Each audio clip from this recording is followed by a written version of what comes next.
Би им препорачал пред се на овие така наречени земјоделци кои што по налог на Општинскиот комитет на ВМРО ДПМНЕ беа овде, да одат да го изразат својот протест пред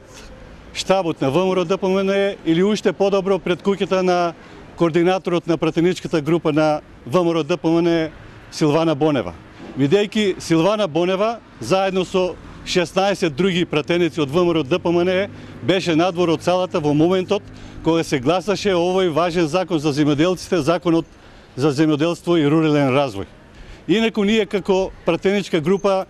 го поддржавме овој закон во делот на тоа што сакавме со одредени амандмани да го подобриме транспарентноста и трошењето на парите да биде транспарентно, да можат сите граѓани да знаат како и каде се трошат тие стотици милиони евра како што велат челните луѓе од ВМРО ДПМНЕ на чело со премиерот. Ние докажавме дека не се трошат, не се даваат на земјоделците 115 милиони евра, туку се многу помалку и тоа ќе продолжиме да го докажуваме, а во однос на законот, ние уште вчера, сметајќи дека во него има добри решенија, внесувајќи ги и нашите